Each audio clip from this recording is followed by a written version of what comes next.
Out of nowhere, a scream shattered the stillness, a high, panicked shriek that yanked me upright. I rushed to the window. Maya sprinted up the sidewalk from the direction of the creek that ran behind our cul-de-sac. Her face looked twisted and wet with tears. She stumbled across her yard, still screaming, and vanished through her front door. The sound stopped the instant the door slammed shut. No one else appeared. No sirens, no barking dogs, no voices. The street returned to the low hum of passing traffic on the distant highway. I considered walking over, but teenage awkwardness glued me in place. Maybe she'd fallen and scared herself. Maybe the grandmother already knew. I decided to stay out of it. Sleep didn't come easily that night. I replayed the scream in my head like a stuck song. What could scare a kid that badly? Around 2 a.m., I finally drifted off. At 6 the next morning, a dull clunking sound woke me. I peeked through the blinds.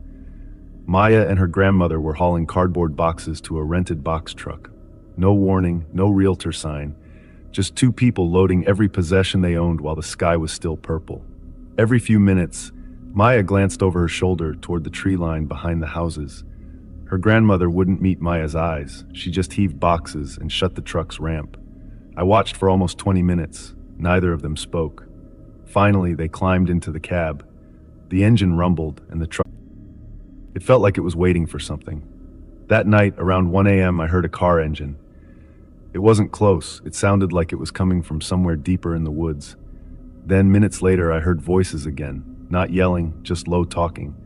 Two people at least. I looked out the window, trying to trace the sound, but the forest swallowed everything. No lights this time, just the voices drifting between the trees. Then a loud snap, like a branch breaking. My whole body tensed. I backed away from the window and killed the lights again. I just stood there, in the dark, trying to listen. The voices faded after a few minutes. I didn't sleep much after that. Every creak of the house had me on edge. In the morning, on Sunday, I packed early. I just wanted to be out of there. As I loaded my duffel bag into the trunk, I noticed fresh tire tracks in the mud off the gravel path, leading into the woods behind the shed. That part wasn't part of the driveway. There was no reason a car should have been back there.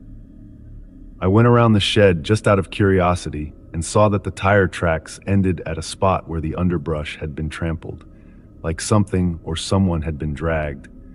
I didn't want to believe that. I told myself maybe Doug or someone else had pulled firewood out, but it didn't sit right. The marks were wide, like a body. I suddenly had that feeling you get when you realize you might not be safe. Maybe you were never safe, and it's too late.